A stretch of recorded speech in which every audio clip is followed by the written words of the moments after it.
बहुत पुरानी बात है। एक बेहद सुंदर और शांत राज्य था जिसका नाम था अमृतवन।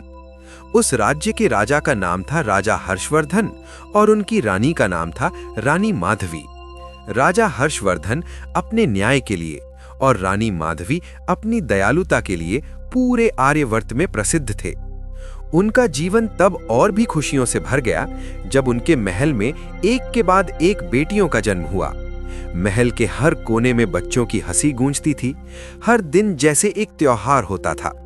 उनकी 6 बेटियां थीं और हैरानी की बात यह थी कि वे 3 जोड़ी जुड़वा थीं। सबसे बड़ी ईशा और आर्या 4 साल, उनसे छोटी त्रिशा और लावण्या 3 साल, सबसे छोटी मीरा और सिया 2 साल।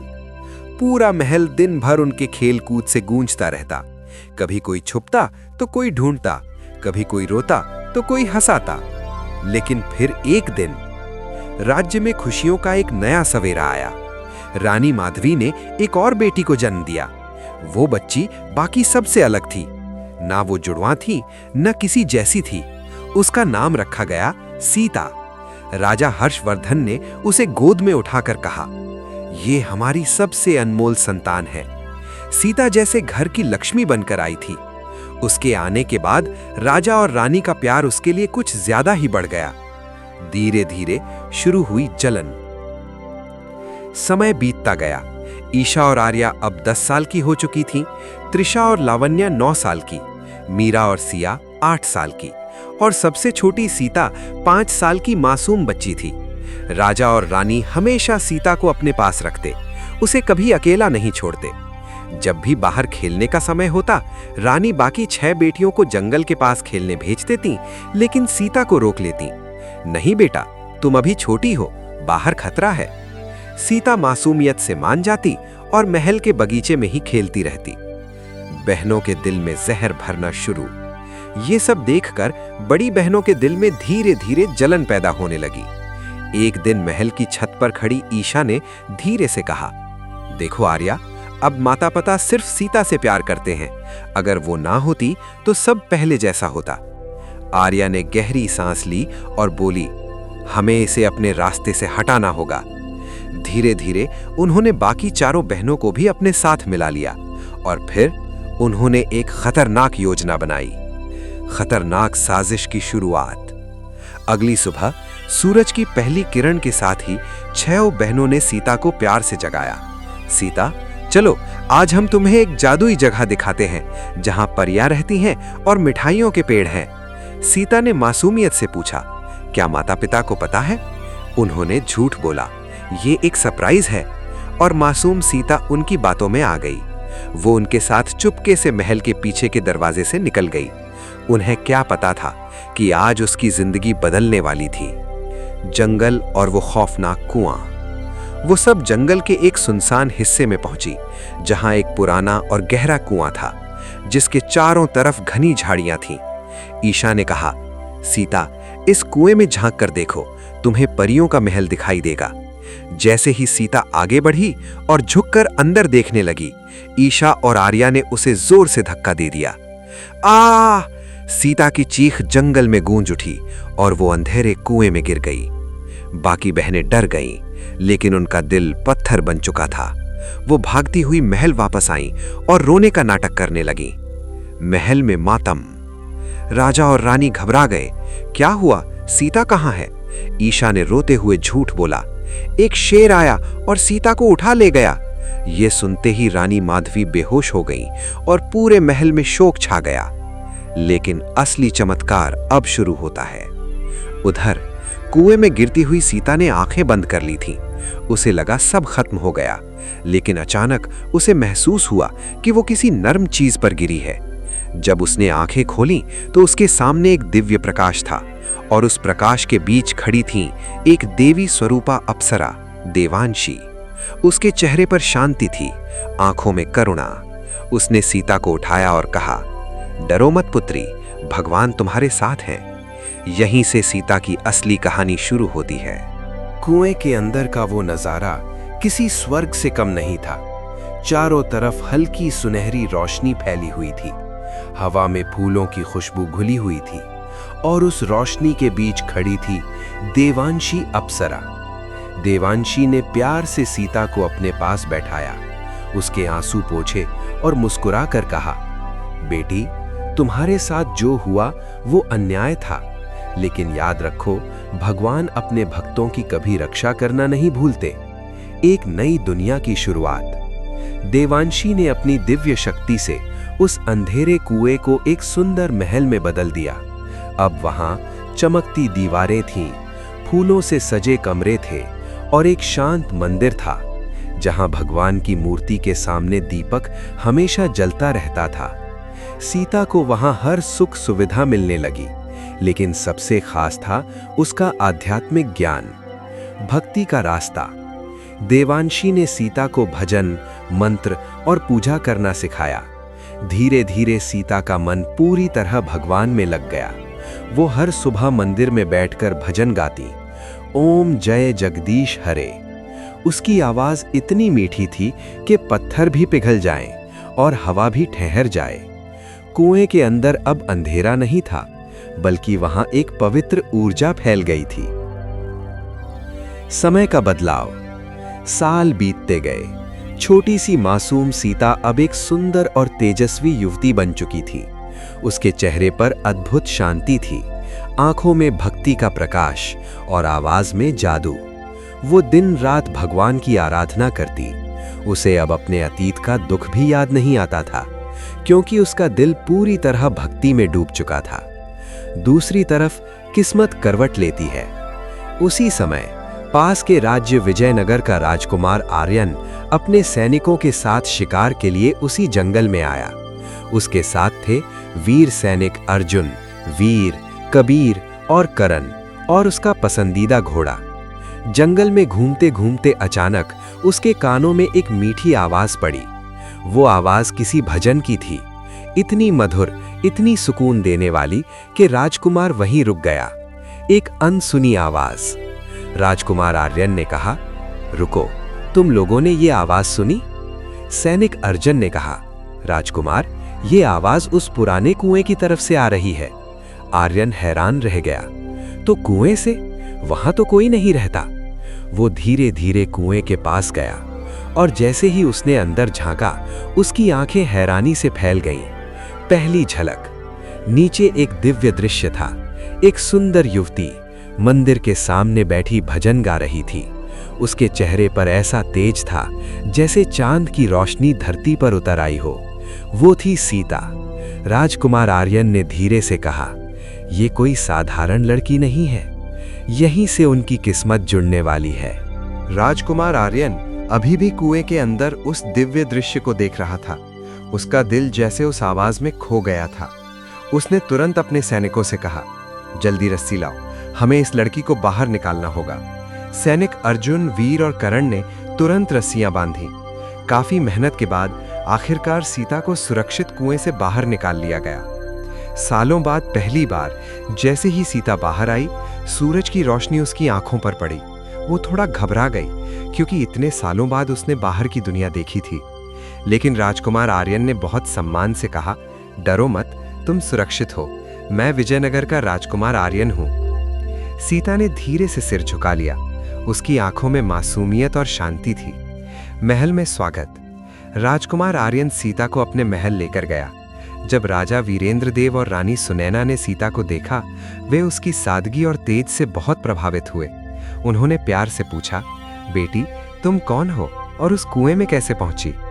तब सीता ने अपनी पूरी कहानी सुनाई, कैसे उसकी बहनों ने उसे धोखा दिया, कैसे उसे कुएं में धक्का दिया गया और कैसे देवांशी अप्सरा ने उसकी रक्षा की।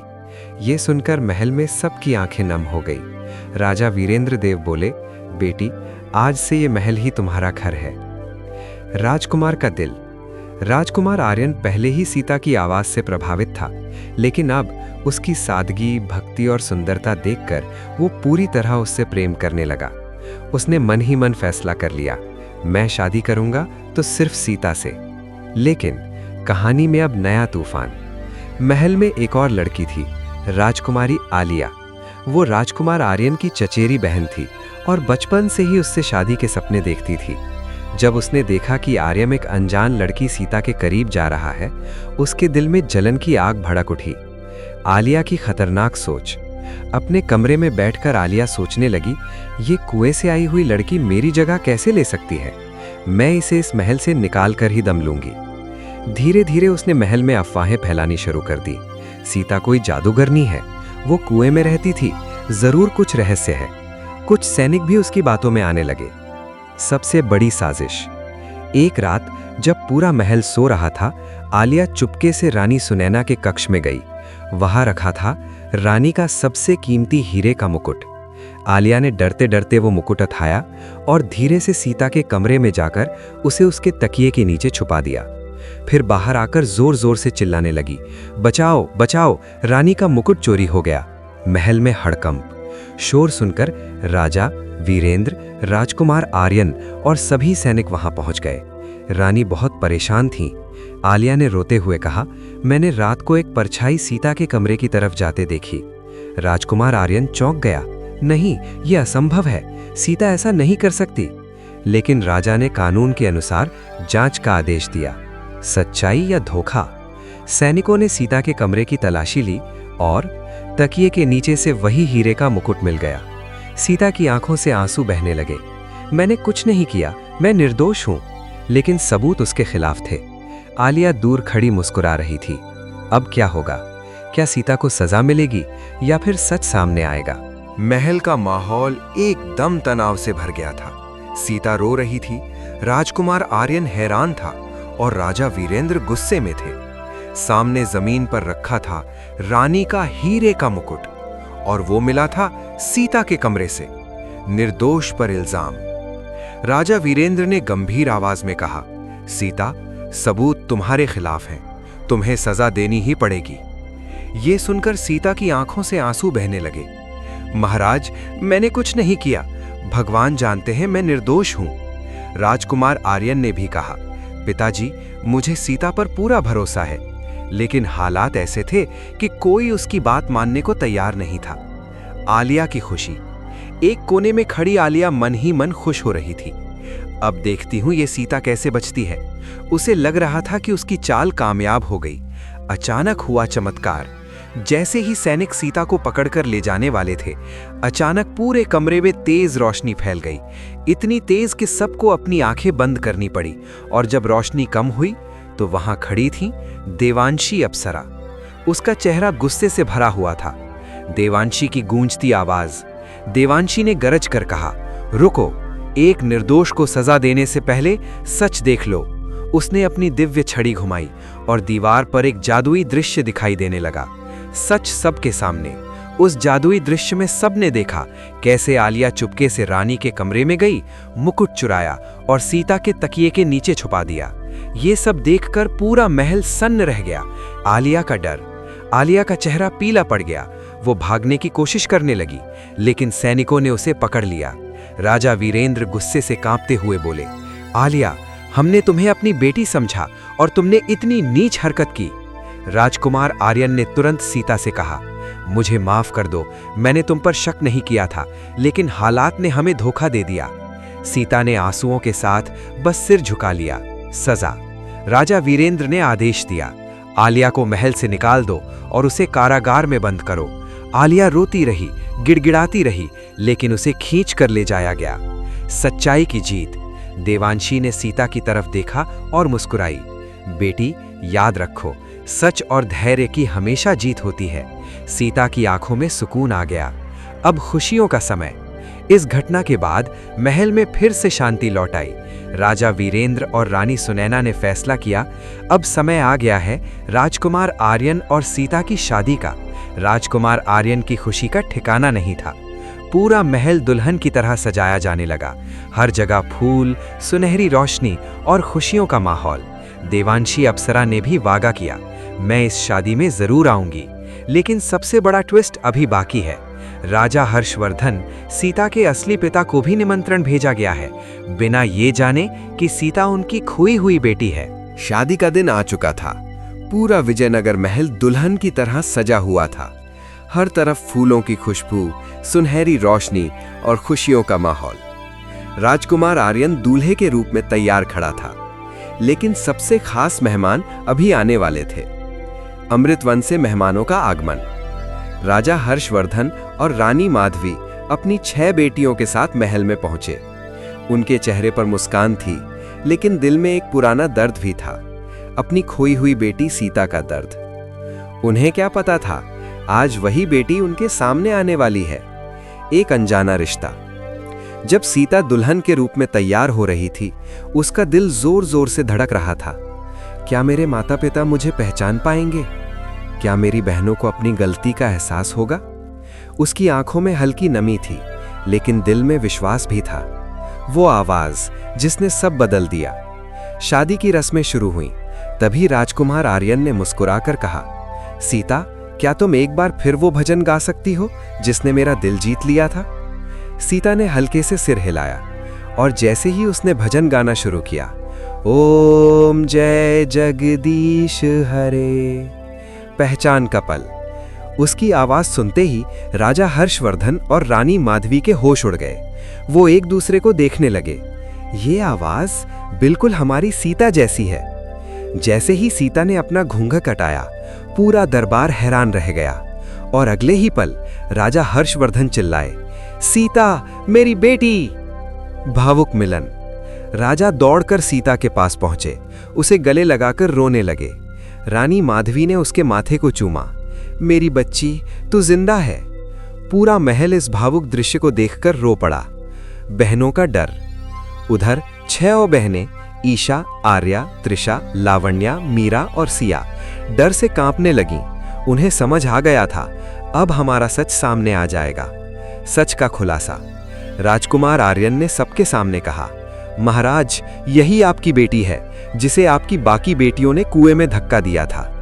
ये सुनते ही राजा हर्षवर्धन का गुस्सा आसमान छू गया। उन्होंने अपनी 6 बेटियों की तरफ देखा।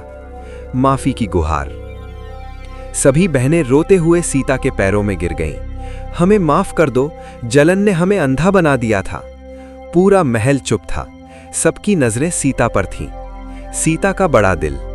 सीता ने उन्हें उठाया और कहा, मैं तुम सबको माफ करती हूं, क्योंकि अगर मैं तुम्हें माफ नहीं करूंगी तो मैं भी तुम्हारी तरह बन जाऊंगी। उसकी इस बात ने सबका दिल जीत लिया। अंत में खुशियां ही खुशियां। दोनों राज्य फिर से एक हो गए। धूमधाम से राजकुमार आर्यन और सीता की शादी हुई। देवांशी अप्सरा भी आईं और उसने सीता को आशीर्वाद दिया, अब तुम्हारी जिंदगी में सिर्फ खुशियां होंगी।